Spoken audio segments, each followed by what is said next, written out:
Have you ever stopped to ponder the sheer audacity it took to carve out an 843-acre green oasis in the heart of Manhattan's concrete jungle?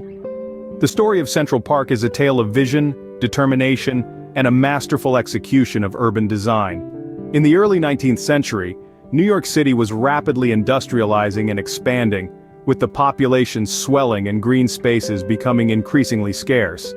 The need for an open public space where city dwellers could escape the hustle and bustle was becoming clear. Enter the visionaries: landscape architect Frederick Law Olmsted and English architect Calvert Vaux.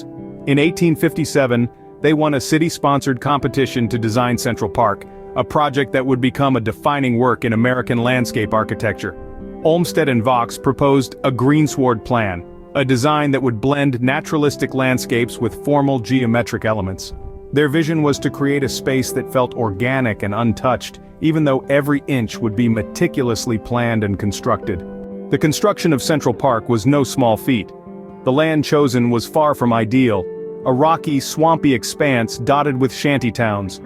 Over the course of 15 years, more than 20,000 workers reshaped the terrain, shifting millions of cubic yards of soil and rock. They planted more than 500,000 trees and shrubs, excavated lakes and ponds, and constructed 36 bridges and arches. The result was an urban Eden, a sanctuary amidst the chaos of city life. The park opened to the public in winter of 1859, even though construction was not yet complete. From the start, it was a resounding success. Today, Central Park stands as a testament to the power of design, a beloved jewel in the heart of one of the world's busiest cities.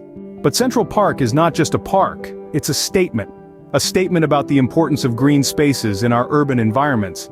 A statement about the foresight of city planners who understood the need for a place where city dwellers could find respite. So, what have we learned from this journey?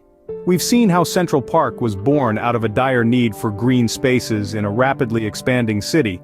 We've learned about the visionary greensward plan of Olmsted and Vaux, and how their design blended naturalistic landscapes with formal elements.